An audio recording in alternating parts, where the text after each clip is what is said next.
আসসালামু আলাইকুম। সকাল সকাল ঘুম থেকে উঠে দেখি আম্মু খিচুড়ি আর খাসির মাংস রান্না করেছে, সাথে দেশি লেবু। মানে এরকম আরাম মায়ের বাড়ি ছাড়া আর কোথায় পাওয়া যাবে। তো আম্মুর হাতের খিচুড়ি, গরুর মাংস বলেন বা খাসির মাংস, আমার খুবই পছন্দ।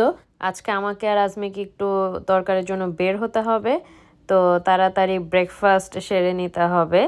তো এই তো আমার পছন্দের খাসির মাংস দিয়ে আমি খিচুড়ি খাবো। লন্ডনে আমি খিচুড়ি রান্না করি নর্মাল চাল দিয়ে, কিন্তু বাংলাদেশে যেটা দেখি আম্মুকে খিচুড়ি রান্না করে অন্য একটা চাল দিয়ে, একটু মোটা একটা চাল থাকে সেটা। তো এটা আম্মু আমাকে এর আগের বারও আজমি যখন বাংলাদেশে এসেছিল ওর সাথে দিয়ে দিয়েছিল। তো খাওয়া দাওয়া শেষ করে আমি আর আজমি একটু দরকারে বের হয়ে গেলাম, আমাদের একটু একটা জায়গায় যাওয়ার দরকার ছিল।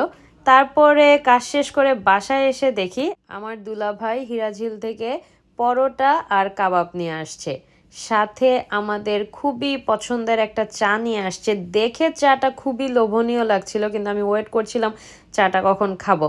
তো আগে ডিনার শেষ করে নেই। তো এই কাবাব দিয়ে পরোটা খেতে খুবই ভালো লাগে। আর এখনই সেই চাটা দেখাই, একদম বোতল ভর্তি করে আমার দুলাভাই এই চাটা নিয়ে আসছে। তো খাওয়া দাওয়া শেষ করে এখন আম্মুকে বললাম আমাকে চা দেওয়ার জন্য। এই চাটা খাওয়ার জন্য আমি অনেকক্ষণ ধরে বসেছিলাম যে কখন সবার ডিনার করা শেষ হবে।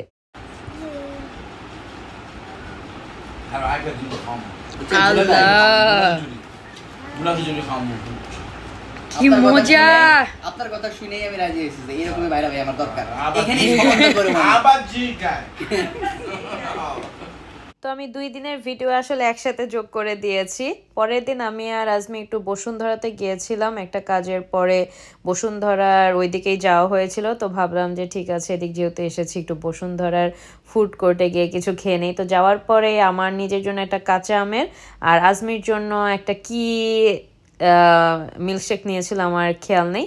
সাথে আমি একটু একদম পাস্তা নিয়েছি। আমি অনেক দিন ধরে বাংলাদেশের বেক পাস্তাটা খাই না। আমি যখন স্টুডেন্ট ছিলাম এই বেক পাস্তা আমি অনেক খেতাম, আমার খুবই পছন্দের বেক পাস্তা। আর পাস্তাটা এত মজা ছিল, সাথে সুইট চিলি সস দিয়ে। তো এইভাবেই আমাদের দিনটা গেল, খাওয়ার আর খাওয়ার উপরই বাংলাদেশে আমাদের দিন গিয়েছে। আজকের ভিডিওটা এই পর্যন্ত। আল্লাহ হাফেজ, আসসালামু আলাইকুম।